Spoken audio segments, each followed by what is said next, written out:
नमस्कार विद्यार्थी मित्रांनो, माझं नाव अरविंद सिरसाड आणि आपली इंजिनिअरिंगमध्ये तुमच्या सगळ्यांचं खूप खूप स्वागत आहे.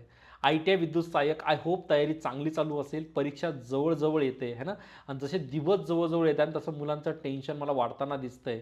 हा सेशन घेण्यामागचं रिझन अगोदर सांगतो. 1-2 दिवसापासून लाईव्ह सेशन कंडक्ट होत नाही आहेत माझे तरी आणि कारण बाळांनो खूप सांगण्यासारखं आहे नाहीसुद्धा पण थोडासा पायाला आहे ना फ्रॅक्चर गेल्यामुळे मला नाही उभं राहता ते नीट पण आता थोडं बरं आहे. सो मी आज उद्यापासून परत आपले सेशन नक्की सुरुवात करेल आणि परत आपण टेक्निकलला प्रिपरेशन करूच. पण या टेक्निकलच्याही पलीकडे ज्या गोष्टी मला ज्या मुलांच्या जितक्याही मुलांचे मेसेज येतात ना जसं सर आता थोडंसं आहे ना परीक्षा जसं जवळ येते ना तसं फ्रस्ट्रेशन वाढलं आहे. माहीत नाही पेपर कसा सेट होईल आणि मार्केटला ज्या गोष्टी चालू आहेत की प्रत्येकजण आपला एक सब्जेक्ट घेऊन लाईव्ह येतो तुम्हाला शिकवतोय. ऑब्व्हियसली त्या शिक्षकांचे खूप खूप आभार कारण तुमच्याकरता ते एफर्ट्स टाकतात आहे. पण कुठेतरी मुलांचा विचार केला तर मुलं ह्या बाबतीत खरंच खूप कन्फ्यूज आहे. सर कोणता टॉपिक किती करावा, कोणत्या लेव्हलपर्यंत करावा, है ना? आणि फायनली बघा ह्या सगळ्या गोष्टींचा एक अल्टिमेट गोल सगळ्यांचा आहे की सर एक्झामला सिलेक्शन झालं पाहिजे. आणि ITIची लेवल सोडून काही कुठेतरी प्रिपरेशन खूप हाय लेवलचं पण सुरू झालं आहे. तेही व्हायला नको कारण आपला मेन गोल सायंटिस्ट व्हायचं नाही आहे किंवा त्या सब्जेक्टमध्ये महारत हासिल करायचं नाही आहे फ्रँकली स्पीकिंग. आपलं टार्गेट एवढंच आहे की बाळांनो त्या विषयात कुठेतरी सिलेक्शन काढायचं आहे. म्हणून ना कुठेतरी हे टेक्निकल टॉपिक सोडून तुमच्यावर एक डिस्कशन करावंसं वाटलं. एक 5 ते 10 मिनिटं गेलं आणि तुम्हालाच क्वेश्चन विचारेल मी जे चालू आहे ते कसं चालू आहे आणि याच्यात काय सुधारणा करता येईल जेणेकरून एक आनंदी वातावरण तुमच्या आसपास राहील सिलेक्शनसाठी. बघा सर्वात अगोदरचा मुद्दा म्हणजे जितकेही टेक्निकल टॉपिक यूट्यूबला चालू आहेत किंवा तुम्ही कोणते कोर्सेस बाय केले असेल, माझा असू द्या किंवा कोणाचाही कोर्स असू द्या, सर्वात अगोदर स्वतःवर एक लिमिटेशन टाकता आलं पाहिजे. कारण जर मी बोलतोय की इलेक्ट्रिकल मशीन इम्पॉर्टंट आहे तो इतकाही महत्त्वाचा नाही आहे की तुम्ही तो 40-40, 50-50 दिवस तोच घासता आहे, ठीक आहे. प्रत्येक सब्जेक्टला त्याच्या काय बोलताय लेवलनुसारच इम्पॉर्टन्स देता आलं पाहिजे. जर तेवढी लेवल तुमची आत्तापर्यंत झाली आहे तर मग एक्स्ट्रा एफर्ट्स टाकायला नको. कारण त्याने होणार असं की कोणत्याच विषयाला कधीच अंत नसतो लक्षात ठेवा. मी जे इलेक्ट्रिकल मशीन डिप्लोमाला शिकतो तोच सब्जेक्ट डिग्रीला पण असतो, तोच सब्जेक्ट PhDला पण असतो, तोच सब्जेक्ट मोठ्या मोठ्या रिसर्च लेवलला पण असतो. सब्जेक्ट जरी तोच असला प्रत्येकाची शिकण्याची लेवल वेगवेगळी असते. आपण ITI लेवलपर्यंतच टॉपिक ठेवूया आणि मी माझे प्रत्येक सेशन ITIचे तरी लेवल कुठेच ITIची सोडली नव्हती. तुम्ही बेसिक इलेक्ट्रॉनिक्स बघून घ्या, पॉवर इलेक्ट्रॉनिक्स बघून घ्या, नंतर काही बेसिक टॉपिकही घेतले होते सुरुवातीला तेही बघून घ्या. राईट आहे. सो कुठेतरी ना जर आपलं बेसिक लेवल झालंय ना तर मग तो सब्जेक्ट तिथे पॉज करून सिम्पली रिव्हिजन करता आलं पाहिजे. बघा हे आता जे 14-15 दिवस आहे ना, मानतो मी तुमची स्टडी तुमचे प्लॅन स्वतःचे असतील की हे लेक्चर अटेंड करायचं आहे, ह्या गोष्टी करायच्या बिलकुल करा, काहीच हरकत नाही. पण मध्ये-मध्ये स्वतःला एक प्रश्न विचारत चला की माझ्याकडे आता बघा आजची ऑलमोस्ट 16 तारीख जर मी चुकीचा नसेल तर मोजून एक 14 दिवस आहे ना, 14 ते 15 दिवस मानून चालू आपण. तुमच्या परीक्षेला बाकी आहेत. तर ह्या पर्टिक्युलर वेळेमध्ये एक स्वतःचा टाईम टेबल आखा. टाईम टेबल कसा आखता मी सांगतो. टेक्निकल आणि नॉन टेक्निकल. टेक्निकलमध्ये तुमचे 50 क्वेश्चन 110 मार्क्स आणि नॉन टेक्निकलमध्ये तुमचं ॲप्टी, रिझनिंग, मराठी राईट 3 सेक्शन आहे. सो स्वतःचे शॉर्ट नोट्स तयार आहेत का स्वतःला विचारा. फॉर एक्झाम्पल मी चांगला टॉपिक घेतो इलेक्ट्रिकल मशीन फॉर एक्झाम्पल. आता मशीन म्हणजे काही छोटा टॉपिक नाही, याच्यामध्ये पण सब टॉपिक आहे. तुमचं DC जनरेटर झालं, तुमचं मोटार झालं आहे ना, मग मोटारमध्ये तुमचं 3 फेज झालं, सिंगल फेज झालं.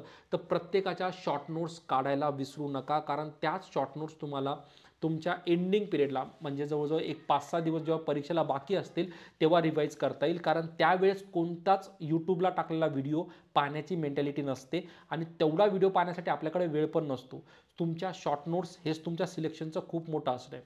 आता शॉर्ट नोट्स पण कशा काढाव्यात त्याही थोडीशी आयडिया देतो है ना. शॉर्ट नोट्स काढताना पहिले तो for example me DC generator घेतो बाळांनो आहे ना.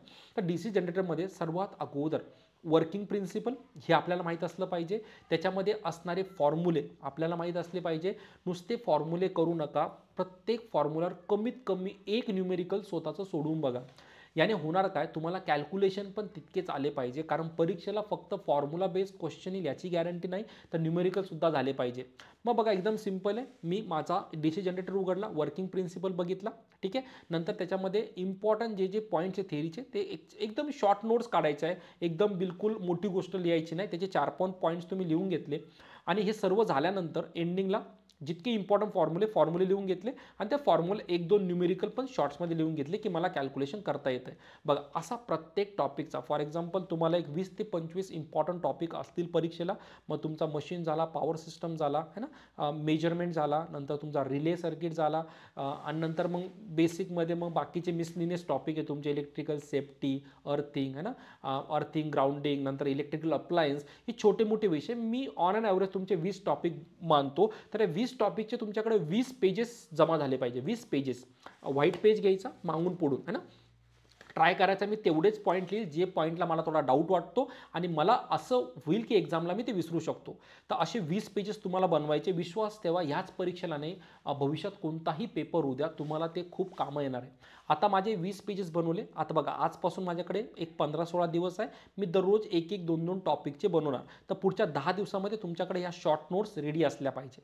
आता पुढच्या 16 दिवसात शॉर्ट नोट्स रेडी झाल्या. आता रिव्हिजनचा प्लॅन आखा की मला हे कसं प्रॉपरली रिवाईज करता येईल. बघा सुरुवातीच्या रिव्हिजनला थोडा वेळ चालला जातो, पण जसं तुम्ही परत परत रिवाईज करतात ना तेच तुमचं पटकन रिवाईज होऊन जातं. ह्या पद्धतीने रिव्हिजन केल्यामुळे होणार काय मी सांगतो. सर्वात अगोदर आपलं यूट्यूबला सर लोकांचे व्हिडिओ बघून, माझा स्वतःचा पण असू द्या, माझा असो किंवा कोणाचाच असू द्या, हे व्हिडिओ बघून बघून माइंड थोडंसं ना भ्रष्ट झालंय खरं सांगतो तर. अरे हे पण आहे ते पण मी करू तर काय करू, परीक्षेला लिहू तर काय लिहू. तर ह्या गोष्टीपासून तुम्ही बाहेर येशाल है ना. अगोदर या साखळीतून बाहेर या है ना. जो टॉपिक तुम्हाला येत नाही तेच टॉपिक थोडेसे प्रेफर करा की मी कोणातरीकडून शिकून घेईल. जे टॉपिक थोडे चांगल्यापैकी येतात त्यांना स्वतःवर सोडून द्या. स्वतःवर विश्वास ठेवा की नाही मी मॅनेज करून घेईल. ह्या शॉर्ट नोट्स बाळांनो तुम्हाला जवळजवळ 25 ते 26 तारखेपर्यंत सगळ्या रेडी झाल्या पाहिजे. मी जसे पेजेस बोललो त्या पेजेसमध्ये है ना. एकदा या सगळ्या शॉर्ट नोट्स रेडी झाल्या की 25-26 तारखेपासून रिव्हिजन करायला सुरुवात करा.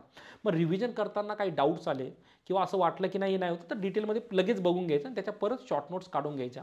हे तुम्हाला 26 पासून रिव्हिजन करायला घेतलं, 31चा महिना आहे, 1 तारखेपर्यंत रिव्हिजन चालू द्या. याच्यामध्ये मध्ये फुल लेंथ टेस्ट अटेम्प्ट करत राहा. मी रिझन देतो कारण जेवढे कॉन्सेप्ट तुम्ही हे 15 ते 20 एक पानं तुम्ही तयार केले, सॉरी बाळांनो ठीक आहे, तुम्ही हे जे पानं तयार केले, सॉरी कॉल करता, हे जे तुम्ही पानं तयार केलेत बाळांनो, हे जे 20 एक पानं तुम्ही तयार केलेत ना, या 20 पानांना मी जितकंही डेली रिव्हिजन करतोय त्या रिव्हिजनचा मला माझ्या टेस्टमध्ये फायदा होतो का.